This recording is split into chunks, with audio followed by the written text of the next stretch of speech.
Il existe une question que beaucoup murmurent à voix basse, mais que peu osent affronter frontalement.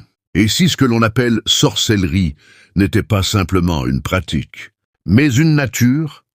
Et si certains naissaient déjà porteurs d'une énergie obscure, tandis que d'autres la recherchaient, l'apprenaient, la convoitaient? Avant d'aller plus loin, prends une seconde. Si ce type de réflexion profonde t'intéresse, si tu aimes explorer les vérités que personne n'ose aborder, alors soutiens cette vidéo. Laisse un like discret mais puissant. Partage-la à quelqu'un qui réfléchit au-delà des apparences. Et surtout, écris en commentaire ce que tu crois au fond de toi, murmure ta voix basse, mais que peu osent affronter frontalement. Et si ce que l'on appelle sorcellerie n'était pas simplement une pratique, mais une nature? Et si certains naissaient déjà porteurs d'une énergie obscure, tandis que d'autres la recherchaient, l'apprenaient, la convoitaient? Avant d'aller plus loin, prends une seconde. Si ce type de réflexion profonde t'intéresse, si tu aimes explorer les vérités que personne n'ose aborder, alors soutiens cette vidéo. Laisse un like discret mais puissant. Partage-la à quelqu'un qui réfléchit au-delà des apparences. Et surtout, écris en commentaire ce que tu crois au fond de toi, inné ou acquise. Car ce voyage ne sera pas superficiel. Il sera introspectif. Il sera dérangeant. Et peut-être révélateur. Dans certaines familles, il y a des silences lourds, des non-dits qui traversent les générations. On parle d'un grand-père mystérieux, d'une tante différente, d'une lignée marquée par des phénomènes étranges. Et l'enfant qui naît dans ce climat grandit avec une impression diffuse. Quelque chose circule dans le sang. Il y a des nuits où certaines personnes racontent avoir senti quelque chose s'éveiller en elles. Pas un apprentissage, pas une décision, mais une sensation soudaine, presque biologique, comme si une porte intérieure s'ouvrait sans prévenir. Un jeune homme me confiait un jour qu'à l'adolescence, il avait commencé à rêver d'ancêtres qu'il n'avait jamais connus.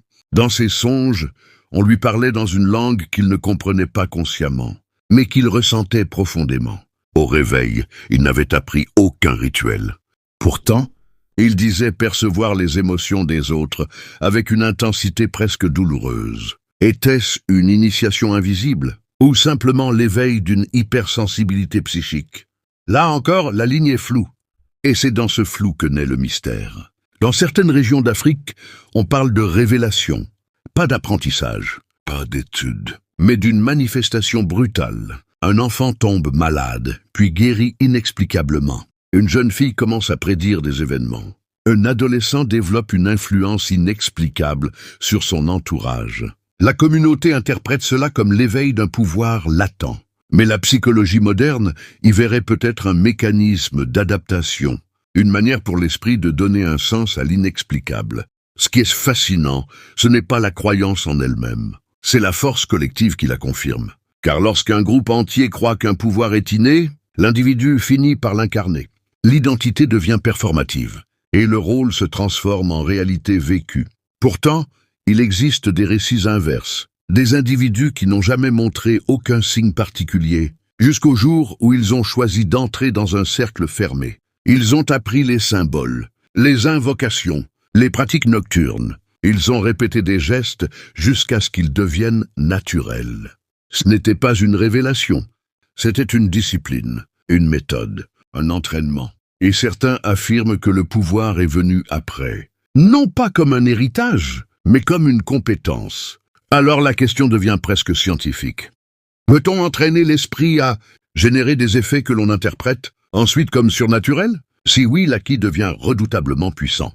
Mais plus on avance, plus une vérité inconfortable apparaît. Le mot sorcellerie lui-même est chargé. Il n'est pas neutre, il est teinté de peur, de jugement, d'histoire. Dans l'Europe médiévale, des milliers de femmes ont été accusées de sorcellerie simplement parce qu'elles connaissaient les plantes, soignaient les malades ou vivaient en marge des normes sociales. Était-ce un pouvoir inné ou une construction sociale destinée à contrôler?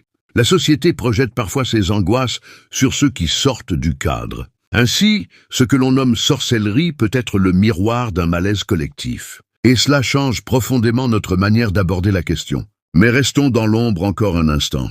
Car il existe une dimension intime que l'on oublie souvent. Pourquoi certaines personnes ressentent-elles une attirance irrésistible vers l'occulte, Pourquoi, parmi 1000 individus, un seul ressent cet appel intérieur? Cet appel ne vient pas toujours d'un héritage familial. Il ne vient pas toujours d'une pression extérieure. Il naît parfois d'un vide, d'une quête de sens, d'un désir de contrôle face au chaos. Lorsque la vie semble imprévisible, l'idée d'un pouvoir caché devient rassurante. Elle redonne l'illusion de maîtrise. Et parfois, cette illusion suffit à transformer le comportement. Imaginons maintenant un paradoxe. Si la sorcellerie est innée, alors elle échappe au choix. Si elle est acquise, alors elle relève de la volonté. Mais que se passe-t-il si l'inné et l'acquis s'entrelacent? Un individu pourrait naître avec une sensibilité particulière, puis rencontrer un contexte qui amplifie cette sensibilité, comme un musicien né avec l'oreille absolue, qui rencontre un maître qui affine son talent. Le pouvoir serait alors potentiel, et l'initiation serait catalyseur. Cette hypothèse réconcilie les deux camps, mais elle rend car il existe une autre dimension encore plus troublante. Et si la véritable question n'était pas innée ou acquise, mais perçue ou réelle? Le cerveau humain est capable de phénomènes extraordinaires. Autosuggestion, effet placebo, influence sociale. Lorsque quelqu'un croit profondément qu'il possède un pouvoir, son comportement change, sa posture, son regard, son assurance. Et ces changements influencent réellement les autres. Le pouvoir devient performatif. Il existe parce qu'il est incarné. Alors, est-ce une illusion ou une autre forme de réalité? Un anthropologue racontait qu'au sein d'une communauté rurale, un homme accusé de sorcellerie finit par tomber malade, simplement parce qu'il avait intégré le regard collectif posé sur lui. La peur qu'on projetait sur lui s'est retournée contre lui. Cela révèle quelque chose de fondamental. La croyance collective a un impact tangible. La sorcellerie, qu'elle soit innée ou acquise, existe d'abord dans l'imaginaire partagé. Et l'imaginaire humain est l'une des forces les plus puissantes au monde. Il construit des civilisations, il déclenche des guerres, il inspire des révolutions. Alors pourquoi ne pourrait-il pas façonner des pouvoirs invisibles? Mais il serait trop simple de réduire tout cela à une simple construction mentale.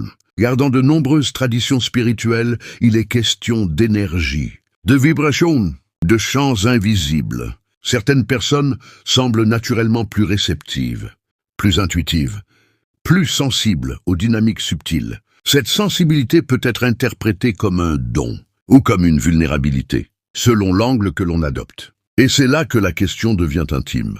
Si tu ressens des choses que les autres ne perçoivent pas, est-ce un héritage ou une ouverture cultivée par tes expériences? À mesure que nous avançons, la réponse semble s'éloigner. Plus nous analysons, plus le mystère se complexifie.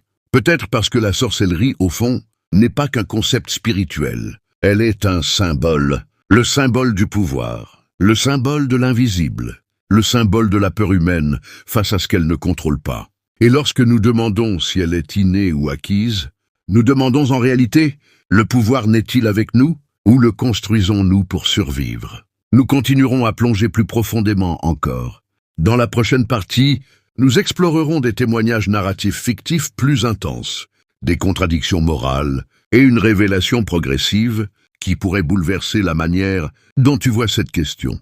Respire. Nous allons maintenant entrer dans une zone plus intime, pas celle des traditions, pas celle des livres, mais celle des expériences silencieuses que personne n'ose raconter publiquement. Imagine une femme, appelons-la Amina. Elle n'est née dans aucune famille réputée mystique, aucun héritage étrange, aucune rumeur dans son entourage. Et pourtant, dès l'enfance, elle ressentait des présences dans les pièces vides. Pas des silhouettes visibles, mais une densité, un poids subtil dans l'air. À l'adolescence, ses intuitions devenaient troublantes. Elle savait quand quelqu'un mentait. Elle pressentait des événements avant qu'ils ne surviennent. Sa famille parlait de sensibilité. D'autres chuchotaient autre chose. Mais elle, au fond d'elle, se posait la question que nous explorons aujourd'hui. Suis-je né ainsi? Ou suis-je en train de le devenir? Puis il y a Malik. Lui, c'est l'inverse. Enfant rationnel, sceptique, terre à terre, jusqu'au jour où la vie l'a frappé brutalement. Perte d'emploi, trahison, humiliation publique. Il s'est senti dépouillé de tout pouvoir. C'est à ce moment précis qu'il a commencé à chercher des livres, des pratiques, des rituels, non pas parce qu'il sentait un appel intérieur, mais parce qu'il voulait reprendre le contrôle. Petit à petit, il a adopté des gestes, des symboles, des habitudes nocturnes. Et quelque chose a changé. Pas nécessairement dans le monde extérieur, mais en lui. Il se sentait plus fort, plus affirmé, plus redouté. Était-ce un pouvoir acquis ou simplement une transformation psychologique nourrie par la croyance? Ces deux trajectoires révèlent une tension fascinante. L'une semble suggérer l'inné, l'autre l'acquis. Mais toutes deux produisent un même résultat, une identité nouvelle. Car au fond, la sorcellerie, réelle ou symbolique, transforme l'identité. Elle redéfinit la manière dont l'individu se perçoit. Et cette perception modifie son comportement. Or, le comportement influence le monde. Ainsi, même si le pouvoir n'était qu'une construction, ses effets peuvent devenir tangibles. C'est là que le mystère devient vertigineux. Approchons maintenant une dimension plus dérangeante. Dans certaines sociétés, on accuse des enfants d'être sorciers. Des enfants, sans initiation, sans choix. On interprète leur maladie, leurs troubles du comportement ou leur solitude comme des signes d'un mal intérieur. Cela révèle une chose essentielle.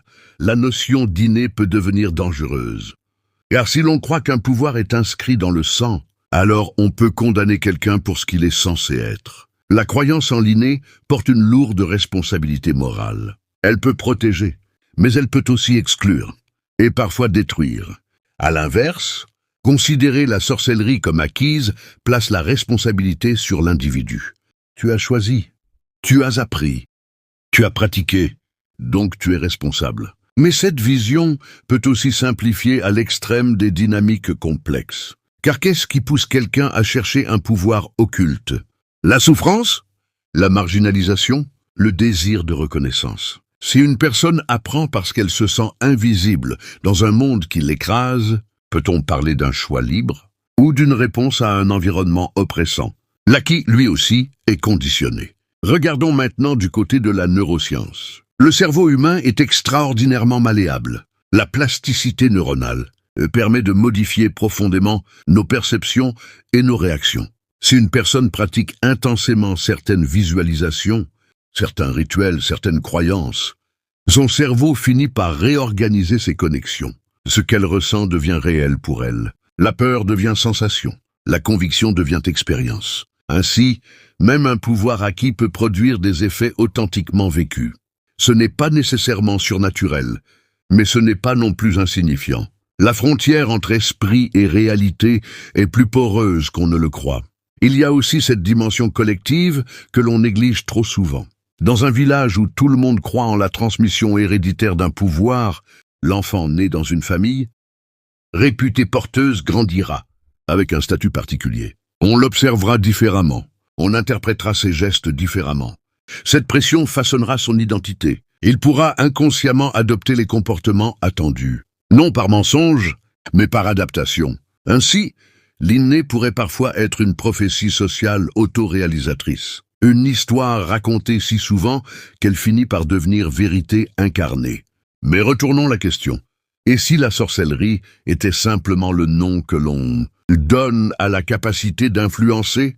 Certains naissent avec un charisme naturel, une présence magnétique, une capacité à manipuler les émotions. D'autres apprennent ces compétences par observation et pratique. Dans les deux cas, l'effet peut être puissant. Alors pourquoi qualifier certaines influences de talent et d'autres de sorcellerie? Peut-être parce que l'invisible effraie. Peut-être parce que ce que nous ne comprenons pas, nous le mythifions. Et dans cette mythification, nous créons des catégories.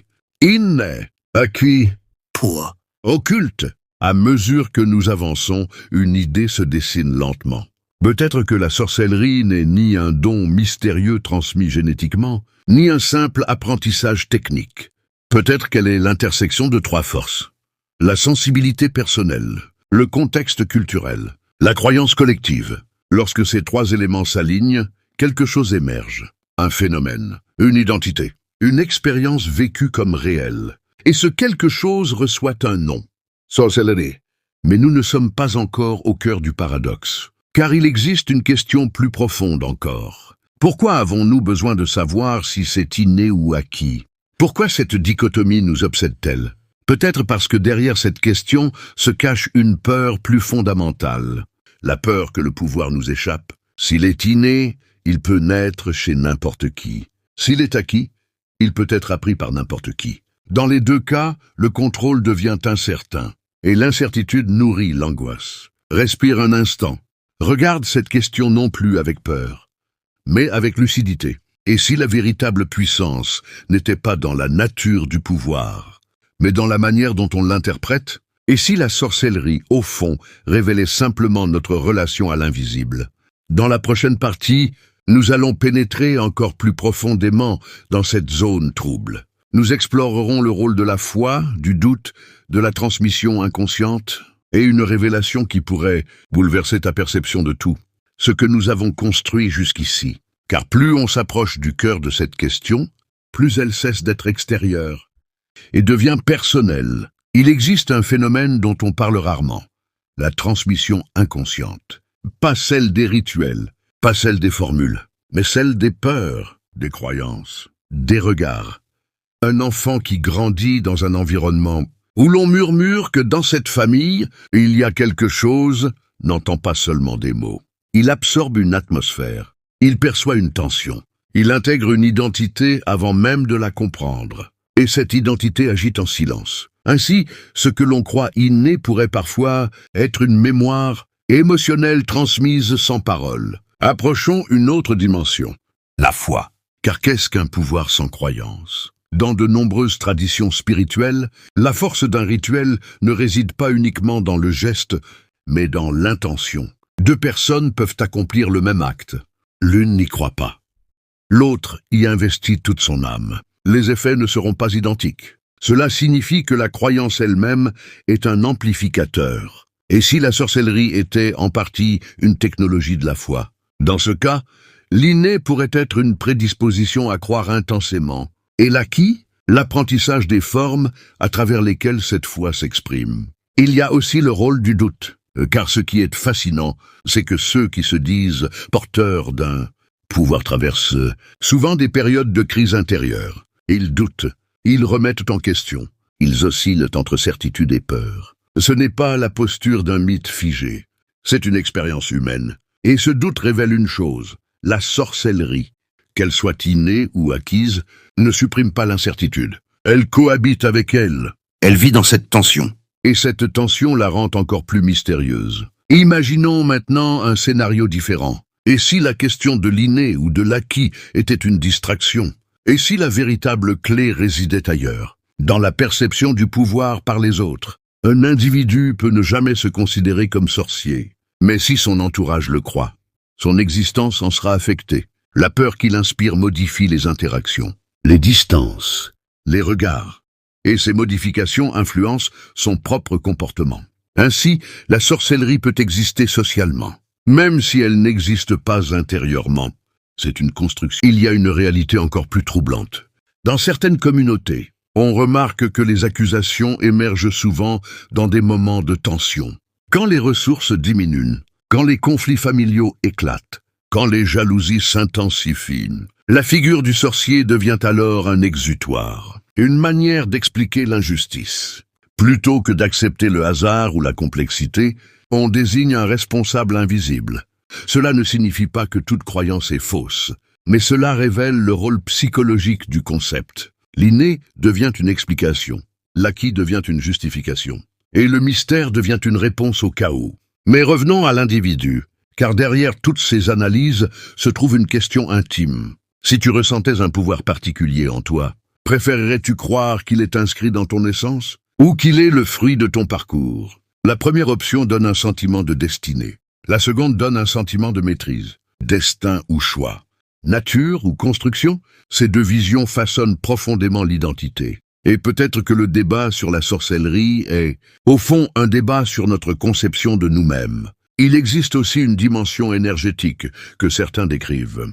Des personnes parlent de sensations physiques lorsqu'elles entrent dans certains lieux. Des frissons, des lourdeurs, des élans inexpliqués. Les neurosciences pourraient parler d'hypervigilance ou de sensibilité accrue aux signaux environnementaux. Les traditions spirituelles parleraient d'énergie, de langages différents pour décrire une même expérience. Et dans cet espace entre science et mystique, la question de l'inné et de l'acquis devient encore plus complexe, car la sensibilité peut être biologique, mais son interprétation est culturelle. Plus nous avançons, plus une évidence émerge.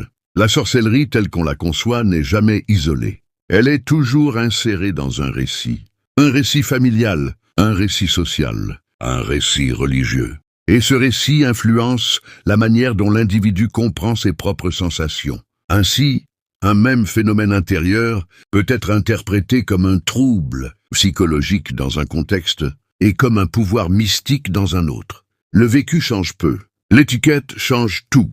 Nous approchons maintenant d'un point crucial. Et si la véritable puissance ne résidait pas dans le caractère inné ou acquis, mais dans la capacité à influencer la narration?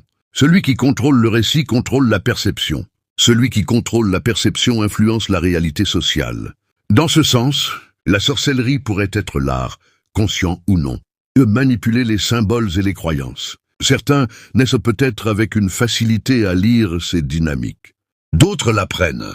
Mais le pouvoir réside dans la compréhension du système. Et une révélation commence à se dessiner. Peut-être que la sorcellerie n'est pas une catégorie fixe. Peut-être qu'elle est un miroir de nos peurs, de nos désirs, de notre besoin de sens. Lorsque nous demandons si elle est innée ou acquise, nous cherchons à la stabiliser, à la ranger, à la définir. Mais elle échappe aux définitions simples. Et c'est précisément ce qui la rend fascinante. Nous ne sommes pas encore au terme de ce voyage. Dans la prochaine partie, nous allons aborder la dimension morale, la responsabilité individuelle et une réflexion finale qui pourrait renverser totalement la manière dont tu perçois cette question depuis le début. Reste attentif, car la conclusion ne sera pas une réponse simple. Elle sera un miroir tendu vers toi.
Cette capacité a permis notre survie, mais elle peut aussi nourrir des interprétations mystiques. Ce n'est ni ridicule ni naïf, c'est profondément humain. Approchons maintenant une révélation plus subtile. Dans beaucoup de cultures, la figure du sorcier est à la fois crainte et respectée. Pourquoi? Parce qu'elle incarne l'autonomie, l'indépendance, la capacité d'agir en dehors des règles visibles. Qu'elle soit innée ou acquise, la sorcellerie symbolise la liberté de ne pas être limitée par les apparences. Et cela fascine autant que cela effraie. Car celui qui semble maîtriser l'invisible échappe au contrôle collectif. Et toute société craint ce qu'elle ne peut pas contrôler. Il y a aussi cette dimension générationnelle. Certains héritent d'histoires lourdes, des récits de malédiction, des accusations passées. Même s'ils ne pratiquent rien, ils portent le poids d'une réputation. Cette transmission n'est pas génétique, elle est narrative, mais elle influence la manière dont ils se perçoivent. Et parfois, ils finissent par jouer le rôle qu'on leur attribue, non par choix conscient, mais par fatigue, par résignation ou par affirmation identitaire. Ainsi, l'inné peut parfois être une histoire si ancienne qu'elle semble inscrite dans le sang. À l'inverse, l'acquis peut devenir une voie de transformation. Certaines personnes explorent des pratiques ésotériques, non pas pour nuire, mais pour se comprendre, pour guérir, pour se reconnecter à une dimension symbolique de leur existence. Dans ce cas, l'apprentissage devient un chemin intérieur, une exploration de l'inconscient. La sorcellerie cesse d'être un outil de domination. Elle devient un langage spirituel, et cela change totalement la perspective. Nous approchons maintenant d'un point charnière. Depuis le début, nous cherchons une réponse claire, innée ou acquise. Mais peut-être que la question elle-même est mal posée, car elle suppose une séparation nette. Or, l'être humain est un mélange permanent de nature et d'expérience. Nous naissons avec des dispositions. Nous les modelons par nos choix. Nous sommes façonnés par nos environnements. Et nous influençons en retour ces environnements. La sorcellerie, dans ce cadre, devient un phénomène émergent, un produit de cette interaction complexe. Alors, après ce long voyage dans l'ombre et la lumière, après avoir traversé les traditions, les témoignages, la psychologie, la culture, la foi, le doute et les paradoxes, nous revenons à la question initiale. La sorcellerie est-elle innée ou acquise? Et peut-être que la réponse la plus honnête est celle-ci. Elle est humaine. Elle naît dans la sensibilité. Elle grandit dans la croyance. Elle se façonne dans le contexte. Elle se manifeste dans l'intention. Certains portent une intensité dès l'enfance. D'autres découvrent un pouvoir en pleine tempête. Certains héritent d'un récit. D'autres construisent leur propre mythe.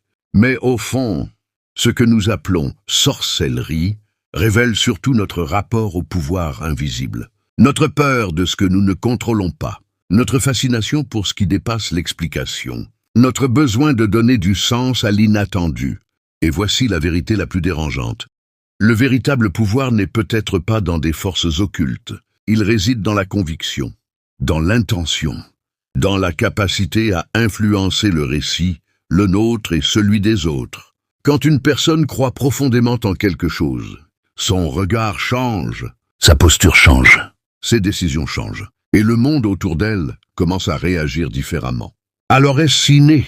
Est-ce acquis? Ou est-ce l'éveil d'une force intérieure que chacun porte en silence? Peut-être que la vraie question n'est pas de savoir d'où vient le pouvoir, mais ce que tu choisis d'en faire. Car qu'il soit hérité, appris ou découvert, tout pouvoir devient responsabilité. Et la responsabilité commence par la conscience. Si cette réflexion t'a touché, si elle t'a fait douter, réfléchir ou voir les choses autrement, alors ne garde pas ce voyage pour toi. Laisse un like pour soutenir ce type de contenu profond et sans filtre. Partage cette vidéo à quelqu'un qui ose poser les vraies questions. Et surtout, écris en commentaire ce que tu penses vraiment. Selon toi, la sorcellerie est-elle innée, acquise? Ou sommes-nous face à quelque chose de plus vaste encore? Je lirai attentivement vos réponses. Et si tu veux continuer à explorer ces sujets qui dérangent, qui intriguent et qui réveillent la conscience, abonne-toi, parce que ce que nous venons d'ouvrir aujourd'hui n'est qu'une porte. Et derrière cette porte, il y a encore beaucoup à découvrir. À très bientôt.